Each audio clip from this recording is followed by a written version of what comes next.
കുറേ കാലമായിട്ട് വിചാരിക്കുന്ന ഒരു കാര്യമായിരുന്നു.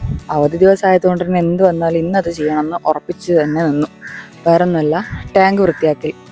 കാരണം എനിക്ക് തോന്നുന്നു ഒരു 1.5 വർഷത്തിൻ്റെ മേലെയായി ഇപ്പം ടാങ്ക് വൃത്തിയാക്കിയിട്ടൊക്കെ.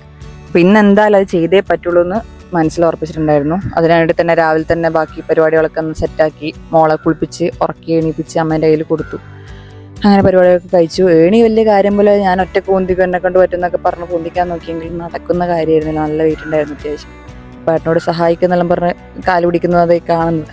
അവസാനം പറ്റൂല എന്നെല്ലാം പറഞ്ഞെങ്കിലും ഏട്ടൻ സഹായിച്ചു. ഏട്ടൻ തന്നെ എടുത്ത് പൊന്തിച്ച് തന്നു. അങ്ങനെ ടെറസിൻ്റെ മുകളിൽ കയറ്റി തന്നു. അത് കഴിഞ്ഞ് നോക്കുമ്പോഴാണ് ടെറസിലെത്തിയപ്പോഴാണ് കാണുന്നത് നല്ല പാലെല്ലാം പിടിച്ചിട്ടുണ്ടായിരുന്നു. മഴയൊക്കെ പെയ്തതല്ലേ, ചെറിയ വഴുക്കലും കാര്യങ്ങളൊക്കെ ഉണ്ടായിരുന്നു. അപ്പം ഒറ്റക്ക് പറ്റാത്തതാണെന്നുള്ള ഉറപ്പുള്ളതുകൊണ്ട് തന്നെ സഹായത്തിന് അനിയത്തിനെ വിളിച്ചു ഏണി എടുത്ത് വെക്കാൻ വേണ്ടിയിട്ട്. അങ്ങനെ ഓളും ഞാനും കൂടി ഇങ്ങനെ എടുത്ത് വെക്കല. അതിൻ്റെ ഇടയിൽ നന്നായിട്ട് മഴയൊക്കെ പെയ്തു തുടങ്ങി. അപ്പം പണി കിട്ടിയെന്ന് കരുതി, കാരണം എന്തായാലും പറ്റൂല എന്ന് കരുതിയിട്ടുണ്ടായി. അപ്പം വിചാരിച്ചൊരു കാര്യം ചെയ്യും, എന്തായാലും ഏണി എടുത്ത് എടുത്ത് അവിടെ റെഡിയാക്കി വെക്കാം. സെറ്റാക്കി വെക്കുമ്പോഴത്തേക്ക് മഴ കുറയുകയാണെങ്കിൽ ചെയ്യാം, ഇല്ലെങ്കിൽ നമുക്ക് വേണ്ട പിന്നെ ആക്കാന്നുള്ള രീതിയിൽ നോക്കിയതാണ്. പക്ഷെ കുഴപ്പമില്ല, മഴയൊക്കെ ഒന്ന് പോയി കിട്ടി. അപ്പോൾ ഈ വലിയ കാര്യം പോലെ വെലിഞ്ഞു വരുന്നത് കണ്ട ആരെങ്കിലും വിചാരിക്കും ഭയങ്കര ധൈര്യമാണ്. ഒരു ധൈര്യമില്ല, പേടിച്ചോണ്ടാക്കിയത്. എല്ലാം കഴിഞ്ഞ് മുകളിലെത്തി ടാങ്ക് വൃത്തിയാക്കാൻ വേണ്ടിയിട്ട് തുറന്നപ്പോഴാണ് കാണുന്നത്, നോക്കിയേ, നല്ല മണ്ണും പൊടിയും, അത്യാവശ്യം നല്ല പണിയുണ്ടെന്നുള്ളത് മനസ്സിലായി. പുറത്തോ അത്യാവശ്യം പൂപ്പലും കാര്യങ്ങളൊക്കെ ഉണ്ടായിരുന്നു. അപ്പം ഞാൻ ആദ്യം വിചാരിച്ചു പുറത്താദ്യം വൃത്തിയാക്കിയതിന് ശേഷം ഉള്ളിലോട്ട് കയറാമെന്ന് വെച്ചിട്ട് ഉറക്കാൻ തുടങ്ങിയപ്പോൾ തന്നെ ഏട്ടൻ പറഞ്ഞു, പിന്നെ രണ്ടും കൂടെ ആകുമ്പോൾ നീ എന്തായാലും നന്നായിട്ട് ക്ഷീണിക്കും, ഞാൻ എന്തായാലും ഇവിടെ പുറത്തുകൂടെ നിൽക്കുന്നുണ്ടല്ലോ, ഒരു കാര്യം ചെയ്യാം, പുറത്തുള്ളത് ഞാൻ ചെയ്യാം, നീ ഉള്ളിലത്തെ ചെയ്തോന്നും പറഞ്ഞിട്ട് പറഞ്ഞപ്പോൾ ഞാൻ പിന്നെ അങ്ങനെ ആക്കിക്കോന്നും പറഞ്ഞ് ഞാനങ്ങ് ഉള്ളിൽ കയറിയെന്ന് പറയാൻ പറ്റില്ല, ഏട്ടൻ്റെ അടുത്ത് കയറ്റിയെന്ന് വേണം പറയാൻ വേണ്ടിയിട്ട്. അങ്ങനെ ഉള്ളിൽ കയറി അവസാനം ഞാൻ എൻ്റെ പണി തുടങ്ങി. ടാറ്റയൊക്കെ പറഞ്ഞ വലിയ കാര്യം പോലെ പോകുന്നുണ്ട്. ഉള്ളിൽ കയറി വെള്ളത്തിലിറങ്ങി. തുടക്കത്തിൽ നല്ല ആവേശമായിരുന്നു, കാരണം ഇങ്ങനെ ഉറക്കും തോറും നല്ലോണം വൃത്തിയാവുന്നുണ്ടായിരുന്നു. ഇങ്ങനെ സ്ക്രബ്ബർ വെച്ചിട്ട് നമ്മൾ ഉരച്ചത്, ഇങ്ങനെ സോപ്പ് കൊടുത്തു, കാരണം ചളിയൊക്കെ പോകാൻ ഇച്ചിരി സോപ്പും കൂടി ഇട്ടപ്പോഴാണ് ചളിയൊക്കെ പോകുന്നത്. എന്തായാലും വെള്ളം അടിച്ച് കളയുമല്ലോ, കുഴപ്പമൊന്നുമില്ല. പിന്നെ കുടിക്കുന്ന വെള്ളം ഡയറക്റ്റ് വേറെ എടുക്കുക ചെയ്യാം, കിണറ്റിൽ നിന്ന് ഡയറക്റ്റ് വെള്ളം എടുക്കുക, ടാങ്കിലല്ല. അപ്പോൾ പിന്നെ അങ്ങനെ ചെറിയ സോപ്പിൻ്റെ ആയില്ല, വൃത്തിയാക്കും, എന്നാലും അങ്ങനെ ആയാലും വലിയ കുഴപ്പമില്ലെന്ന് വെച്ചു. അങ്ങനെ തുടങ്ങി വൃത്തിയാക്കൽ. ഇത് അവസാനമായപ്പം വെള്ളം അതിലൂടെ ഒഴുകി കളയാൻ പറ്റുന്നില്ല.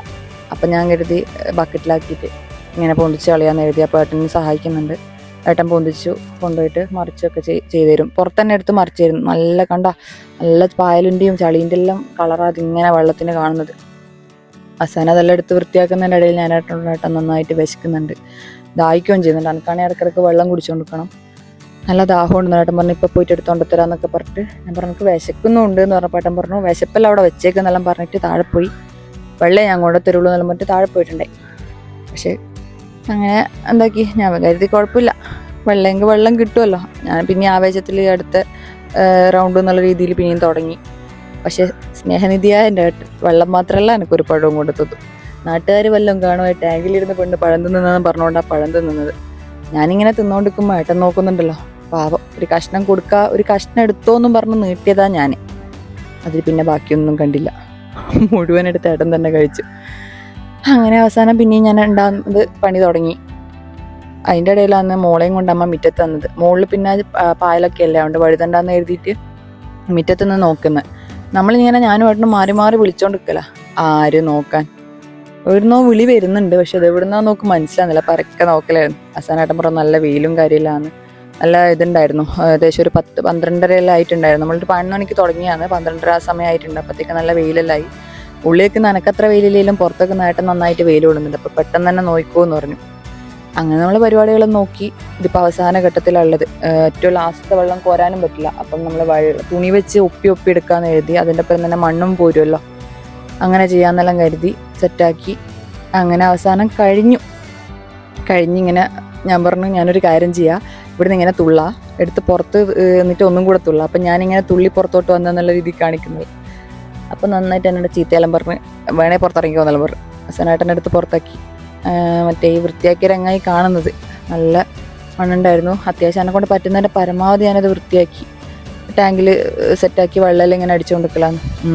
ഞാൻ വൃത്തിയാക്കിയ ടാങ്കാന്നൊക്കെ പറഞ്ഞ ഏട്ടനെ കാണിച്ച് ഞാനിങ്ങനെ നോക്കിയെന്ന് പറഞ്ഞ സമയം പിന്നെ വെയിലൊക്കെ ആണ്ട് വേഗം ഉള്ളിൽ കയറാമെന്ന് എഴുതിയിട്ട് ടാങ്കിൻ്റെ മൂടിയിലെടുത്ത് കൂട്ടി അങ്ങനെ സെറ്റാവലാന്ന്.